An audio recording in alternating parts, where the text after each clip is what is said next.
Welcome back to the Mountain Morning Show. I am a huge fan of the science fiction. Probably my favorite radio show in the world. I love the old radio shows. Is X-1. Many of the writers who have appeared in things like that, some of those famous old writers, believe it or not, also part of this, which is Writers of the Future, which the L. Ron Hubbard competition book, and I'm thrilled to have Scott Parkin here, who is part of this particular one, which happens to also now be a New York Times bestseller. Holy Toledo. A bestseller. First time in contest history that we've actually gotten an anthology into that high level of sales. Wow. So yeah, it's really gratifying. It's amazing. It's pretty neat. You get to, that's part of your moniker. You put it right there. Forever and ever now, I get to say best-selling author, Scott R. Parkin. I like that. It's fantastic. That's got to feel pretty great. You know, it really is, and it's such an enormous, kickstart right here at the beginning as I'm trying to get my name out, and now being able to put that on my cover letter, getting the publicity that comes with that, it's just fantastic for trying to build a career. So. Wow. Yeah, it should make the publishing a little easier. A little bit, yeah. That's great. I'm actually getting better responses from editors already. It's fantastic. They've seen my name. They know that I'm qualified right up front. Yeah. So as a result, I'm getting more charitable reads. And frankly, I've sold 3 more stories since winning the contest, 2 of which have appeared. Another will appear in November. That's great. Momentum happens. You gotta love it. You mentioned something earlier, and I loved how you said this. You're like, I'm finally getting recognized for something I was already doing. It's kind of neat. That's the hard part about about writing, is that you spend a lot of time, in my case, in a darkened room, away from people.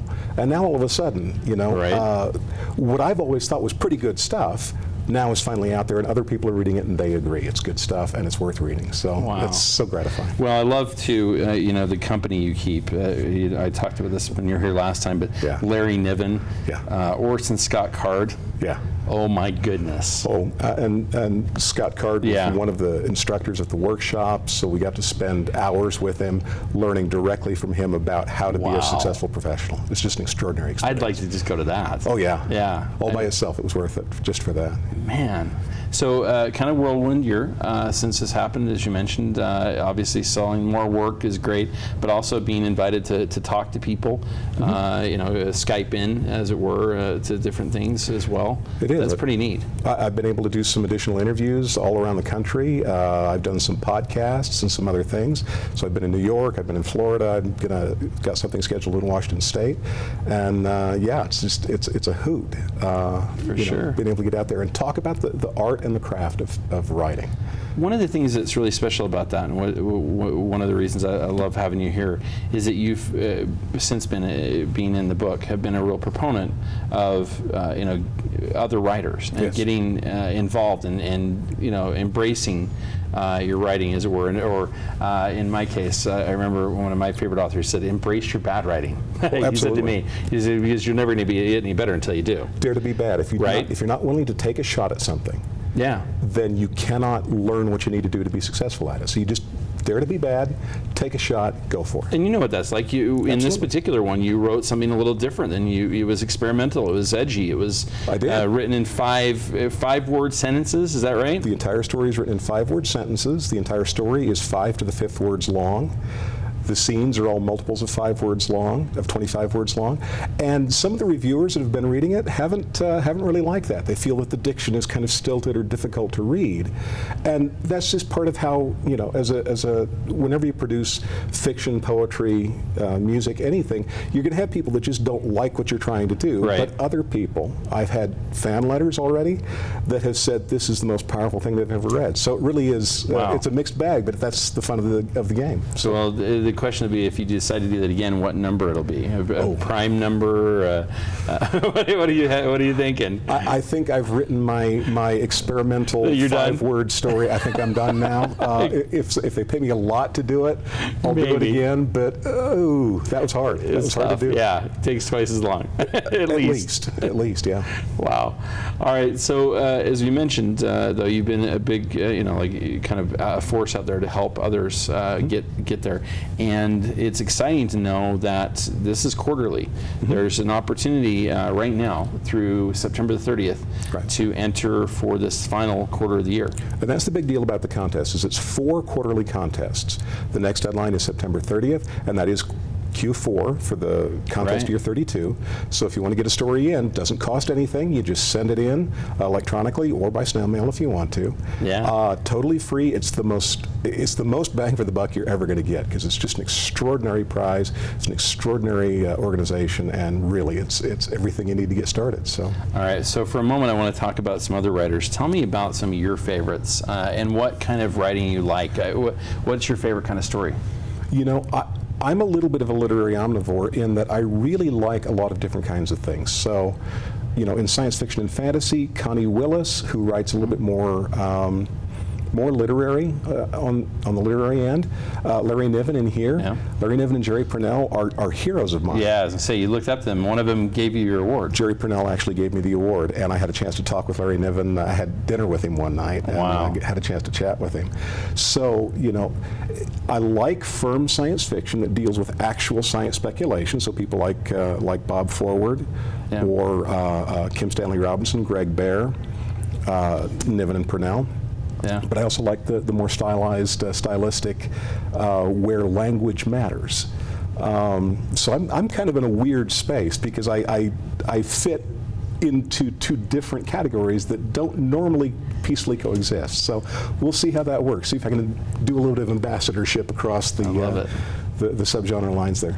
Are we going to see a big piece by you in the future? You are. Very soon? Okay, what should we be looking for? So right now I'm working on a novel based on the short story that was actually my 4th finalist in the Writers of the Future contest.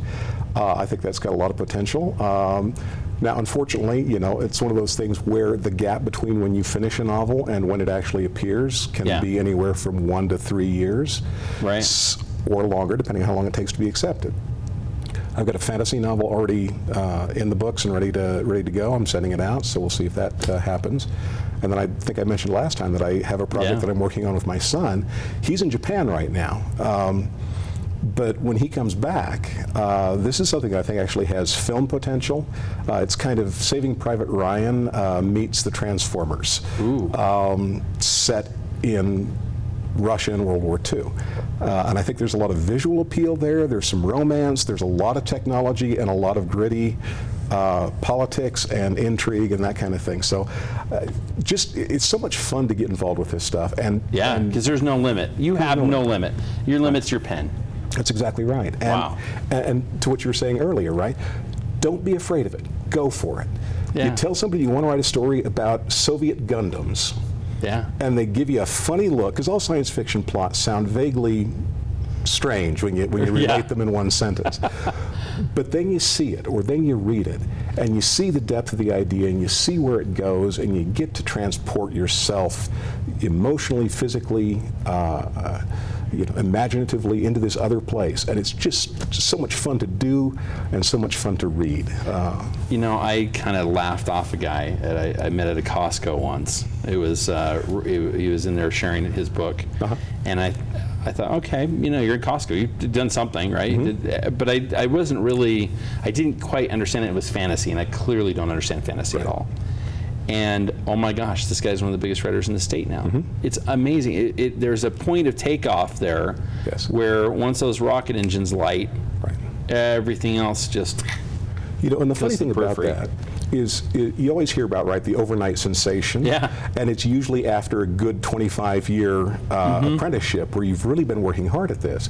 And that's a lot of what this contest is about, is that it's finding people who have done the work and found that skill, but may not quite have been discovered yet.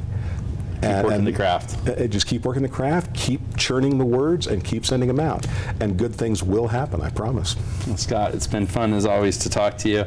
Congratulations on the continued success. Encouraging folks to be part of it as well is a great thing. Thanks for being here, as always. Yeah. Again, it's Writers of the Future, the L. Ron Hubbard competition. You have until September 30th if you want to get in on Q4. That'd be nice to go on. I'd go on this guy's coattails. It's a New York Times bestseller. Win the contest, I'll meet you next year in Los Angeles. Sounds great. Maybe I'll have to enter. We'll be back with more after this.